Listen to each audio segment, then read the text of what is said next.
বিষয়াসকল, আমাৰ অতিকৈ মৰমৰ খেলুৱৈসকল, খেল বিভাগৰ বিষয়াবৰ্গ, খেল মহাৰণ 2 আমাৰ খেল মহাৰণ 1 হৈছিল যোৱাবাৰ, এইবাৰ দ্বিতীয়টো অনুষ্ঠানত আমি উপনীত হৈছোঁ।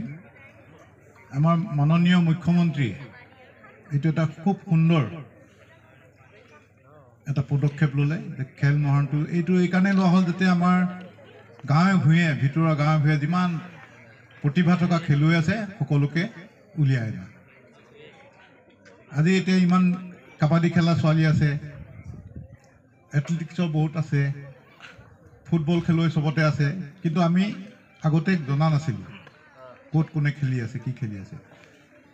এইবাৰ যোৱাবাৰ আমি বহুতখিনি জানিলোঁ, এইবাৰ জানিম যে খেলৰ কোনসকল আমাৰ খেলুৱৈ আছে, আৰু তাৰপৰা তেওঁলোকে হয়তো ভৱিষ্যতে ৰাজ্যিকত খেলিব, কেন্দ্ৰত খেলিব, কোনোবাই তাৰ পৰাই গৈ বিদেশতো নাম অলিম্পিক, এছিয়াত, কমনৱেলথ গেমছ এনেকুৱাতো তেওঁলোকে ভাগ ল'বগৈ পাৰিব। আৰু এটা কথা হয় যে আজিকালি সমাজত যিটো যুৱ উশৃংখলতা বুলি কয়, গোটেই গাঁৱে ভূঞে ড্ৰাগছ কমাই পৰিছে। ৰিহেবিলিটেশ্যন কেম্প আজি খুমটাই সমষ্টিতে এটা আছে, চব বহুত বিভিন্ন জেগাত হৈছে। কেলে এই ড্ৰাগছ খোৱা ল'ৰাবিলাকক ঠিক কৰিবৰ কাৰণে। এই খেলা ধূলাত মানুহ ব্যস্ত থাকিলে বেলেগ এই বেয়া কামবিলাকলৈ মন নাযায়, যে নিজৰ মোৰ স্বাস্থ্য ভাল ৰাখিব লাগিব, মই গুটকা এইবিলাক পাণ মছলা এইবিলাক নাখাওঁ, এনেকুৱা এটা মনত সোমাব লাগিব।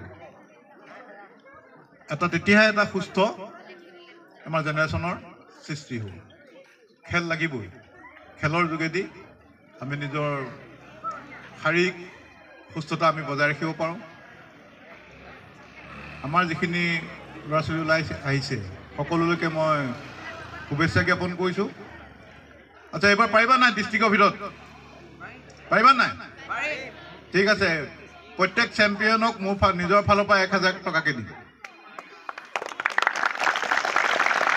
ধৰক ফুটবলত ডিষ্ট্ৰিক্টত চেম্পিয়ন হ'ল আমাৰ টিমটো, ৰানাৰ্ছ আপ নহয়, 1 নম্বৰটো হ'ল। প্ৰত্যেকজন খেলুৱৈক 1000কৈ দিম। কোনোবা ছিংগল ইভেণ্টত এথলেটিকত কোনোবা ফাৰ্ষ্ট হ'ল তেওঁক 1000কৈ দিম। ভলীবল, ফুটবল তেনেকৈ দলবিলাকতো প্ৰত্যেক খেলুৱৈকে মই নিজৰ ফালৰ পৰা দিম। মাত্ৰ তোমালোকে যোৱাবাৰ আমাৰ ফুটবলৰ এটা দলে টাই ব্ৰেকাৰত হাৰিলে, আৰু এটা দলো তেনেকুৱাই হ'ল নেকি? নহয় গগৈ, তেনেকুৱা হ'ল। ফুটবলততো আমাক লাগে। আজি আছে নাই ফুটবল প্লেয়াৰ আছে নাই ইয়াত? আহিছেনে? আজি নাই নহয়, এথলেটিক্সৰ আহিছে। সেইকাৰণে আমাৰ অৰুণ গগৈ ডাঙৰীয়া তেওঁ হ'ল আগৰ এজন বিখ্যাত খেলুৱৈ ফুটবলাৰ। সেইকাৰণে আমাৰ এই ক্ৰীড়া বিষয়াসকলকো কৈছোঁ, গোটেই ফুটবলৰ টিমৰ চিলেকশ্যনৰ কাৰণে তেওঁক দায়িত্ব দিছোঁ। ফুটবলৰ দুটা গ্ৰুপে আছে ন, দুটা গ্ৰুপত আমাক ফাৰ্ষ্ট প্ৰাইজ লাগেই। সেইকাৰণে সেইটো তেওঁলোকে ব্যৱস্থা কৰিব। সেইকাৰণে বাকী তোমালোকেও এইকেইদিন ফেব্ৰুৱাৰীত আমাৰ ডিষ্ট্ৰিক্টৰ হেৰিটো হ'বগৈ। সেইকাৰণে সকলোৱে প্ৰেক্টিছ কৰি আমাৰ DSO গগৈ আমাৰ কোঅৰ্ডিনেট কৰি দিব। সকলোৱে যাতে প্ৰেক্টিছ কৰি জিকাৰ মনোবৃত্তিয়ে যাতে সকলোৱে খেলে, যে আমি জিকিম, এনেই বোলে যোগদান কৰিবলৈ কৰিছোঁ তেনেকুৱা মনোবৃত্তিয়ে নহয়, উইন আমি জিকিম, তেনেকুৱা এটা মনোবল লৈ পেলাই সকলোৱে খেলত নামিব। পাৰিবানে? পাৰিবা? এই জোৰকৈ কোৱা নাই, এনেই মজা দুৰ্বল। পাৰিবানে? পাৰিবা? ঠিক আছে।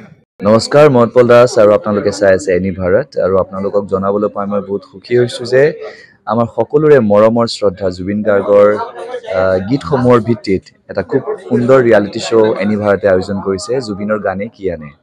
এই প্ৰথম ছিজনটোত অডিশ্যনছ আৰম্ভ হ'ব আগষ্টৰ পৰা অসমৰ বিভিন্ন জিলাত।